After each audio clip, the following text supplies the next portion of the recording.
Mari kita sama-sama menyembah Tuhan. Anda bisa mengangkat tangan atau berlutut, atau Anda bisa taruh tangan di dada Anda. Semua milikku, ku serahkan padamu Tuhan. Penyesalan dan kebanggaan, suka dan duka, semua ku serahkan. Sembah Dia yang telah lalu, yang akan datang, hasrat dan harapan yang terbayang, masa depan dan rencanaku, semua ku serahkan dalam tanganmu.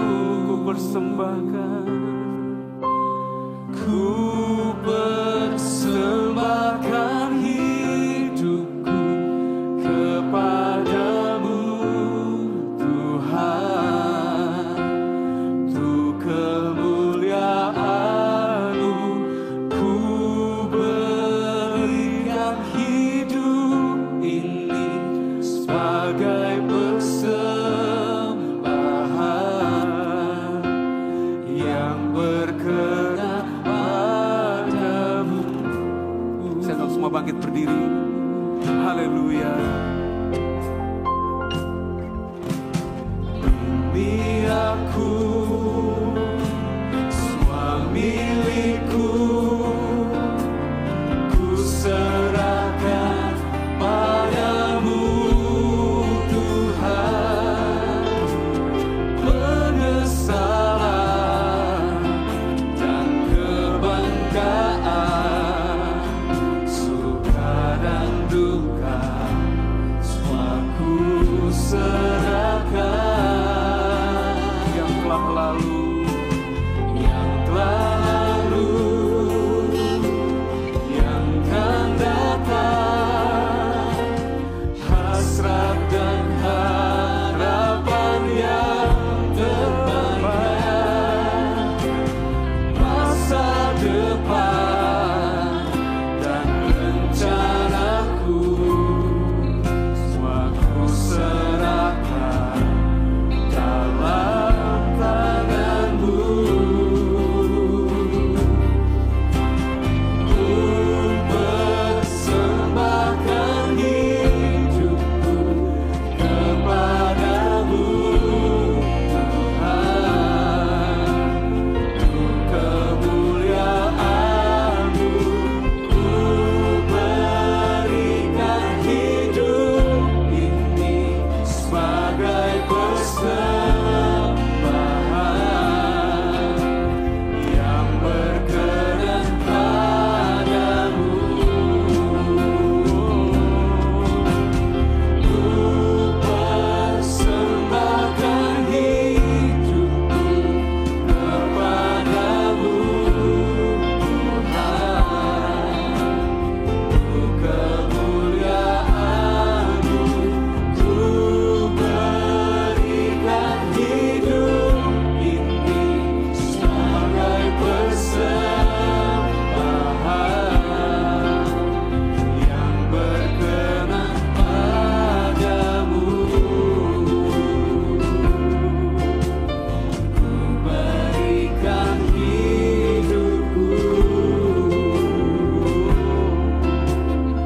kepadamu Tuhan. sembah Dia. Haleluya. Salam, saudara yang terkasih dalam Tuhan. Selamat tahun baru. Tuhan Yesus memberkati kita semua. Mari kita awali tahun baru ini dengan firman Tuhan.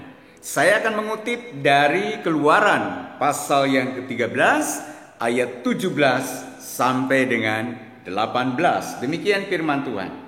Setelah Fir'aun membiarkan bangsa itu pergi, Allah tidak menuntun mereka melalui jalan ke negeri orang Filistin, walaupun jalan itu yang paling dekat, sebab firman Allah, jangan-jangan bangsa itu menyesal apabila mereka menghadapi peperangan, sehingga mereka kembali ke Mesir. Ayat 18. Tetapi Allah menuntun bangsa itu berputar melalui jalan di padang gurun menuju ke Laut Tiberias. Dengan siap sedia berperang, berjalanlah orang Israel dari tanah Mesir. Mari kita berdoa. Diberkatilah perenungan firman Bapa di tahun 2023 dengan pertolongan Bapa. Di dalam nama Yesus kami mengucap syukur dan kami berdoa. Haleluya. Amin. Saudara yang terkasih dalam Tuhan, banyak orang memprediksi bahwa tahun 2023 adalah tahun di mana dikatakan tahun kegelapan. Di semua sektor, di semua lini, gelap. Nah, saudara yang terkasih dalam Tuhan, itu kesulitan yang akan dialami dalam dunia ini.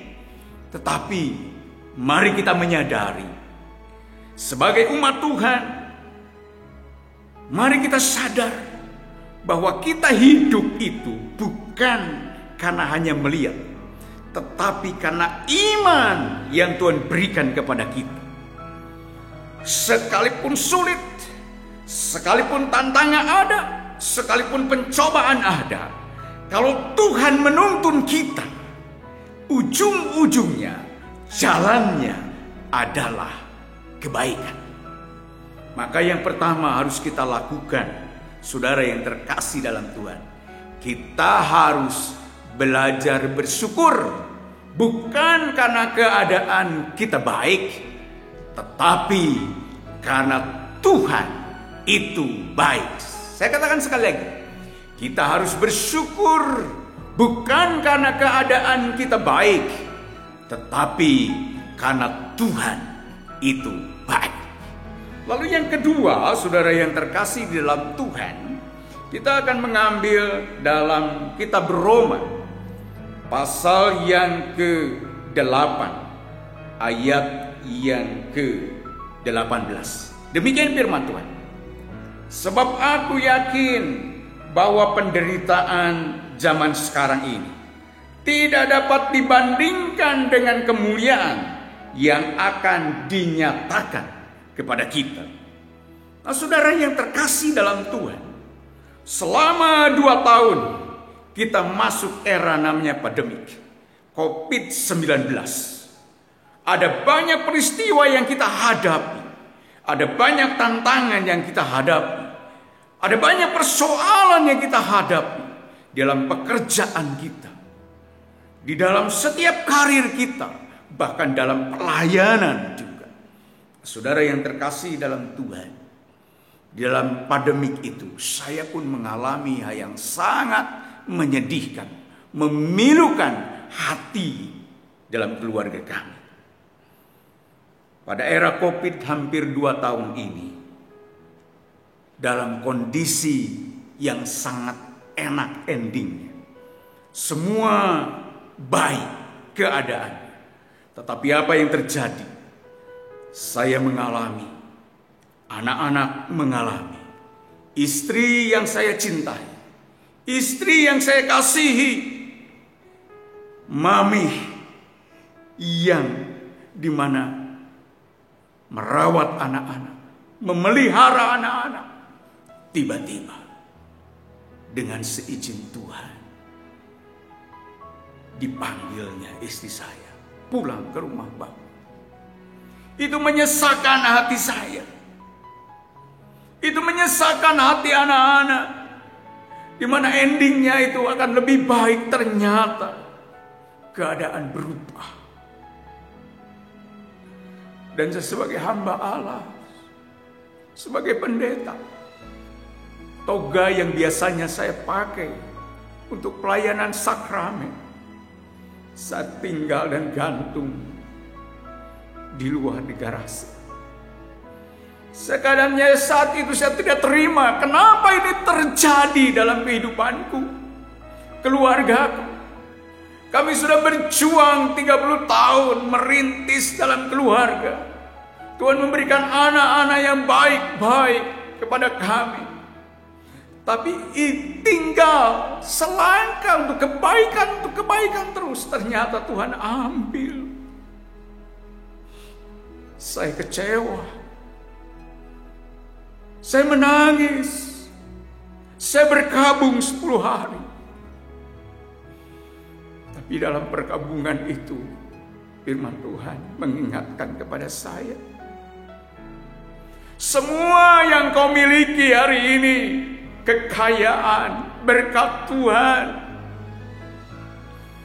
pelayanan, termasuk istri, termasuk anak-anak, itu bukan milikmu, tetapi milik Tuhan, yang harus dipertahankan dan dikelola dengan baik. Saya menyadari, saudara yang terkasih dalam Tuhan, ketika saya sadar hal itu bukan milik saya.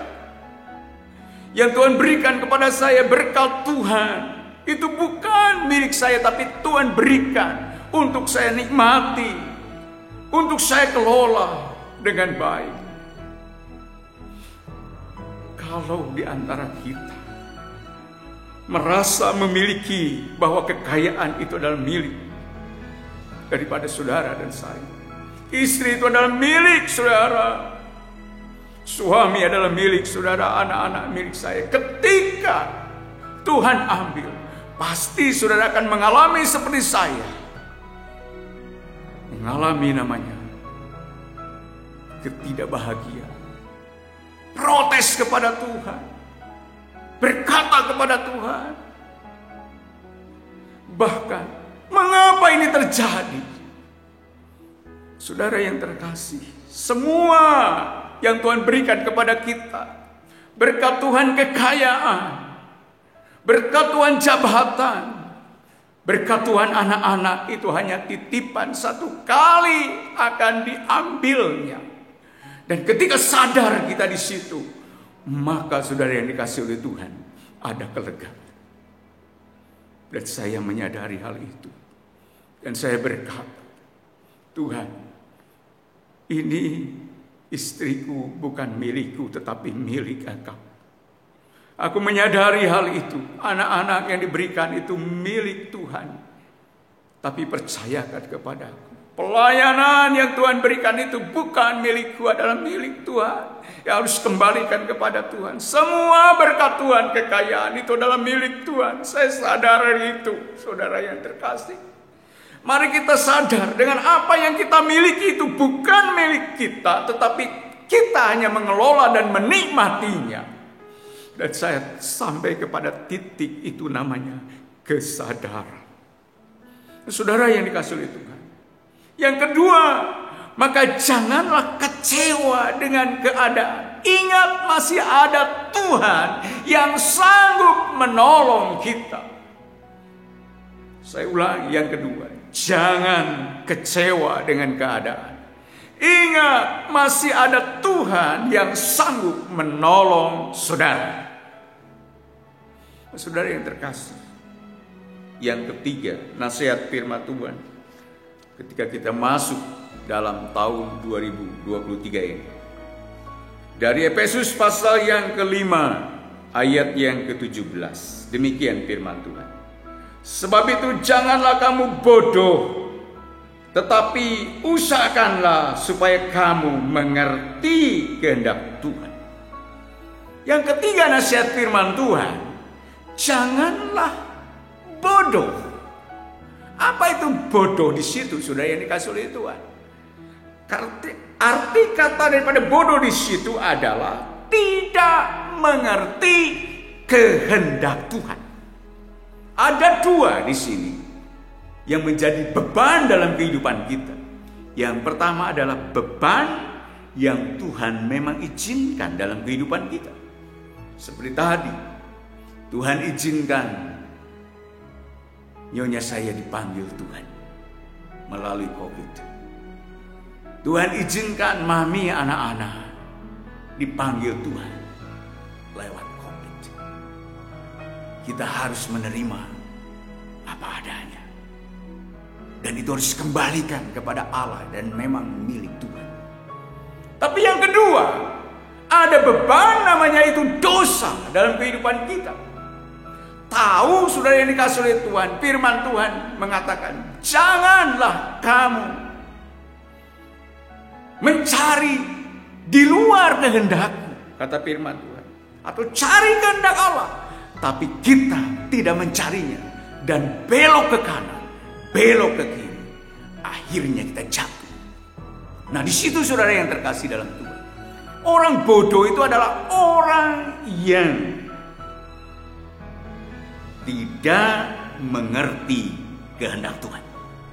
Jalan dengan jalannya sendiri, kemauannya sendiri. Mari kita kembali kepada firman Tuhan. Sekalipun jalannya sulit, sekalipun saudara yang dikasih oleh Tuhan jalannya rumit, di tahun 2023 ini orang berkata, prediksi banyak berkata, kegelapan. Tapi mari kita kembali kepada firman Tuhan. Kalau Allah menuntun kita, dimanapun kita berada, kemanapun kita pergi, pasti Tuhan akan memberikan yang terbaik bagi kita dan umat-umatnya. Amin saudara. Mari kita datang kepada Tuhan. Diberkatilah ya Bapa, kami yang mendengarkan firman. Biarlah hati kami terbuka dengan firman Allah dan kami mau berubah dan mempercayakan diri kepada Tuhan yang menuntun kami sekalipun dalam era kesulitan, dalam era di tahun 2023 ini kegelapan. Tapi kami percaya bahwa Engkau adalah terang dalam kehidupan kami. Engkau adalah Allah yang akan menuntun kepada kebaikan bagi diri kami dan juga bagi keluarga kami. Terima kasih Bapa. Terima kasih Tuhan Yesus. Terima kasih Roh Kudus. Haleluya. Amin. Mari kita angkat tangan kita di hadapan Tuhan dan terimalah berkat Allah. Kiranya kasih karunia, anugerah damai sejahtera, berkat yang datang daripada Allah Bapa di dalam putranya Tuhan kita Yesus Kristus dan persekutuan Roh Kudus akan memberkati saudara di tahun 2023 sampai Maranatha Tuhan Yesus datang kedua kali. Semua katakan amin. Amin. Amin. God bless you. Tuhan Yesus memberkati kita semua. Haleluya. Haleluya. Amin.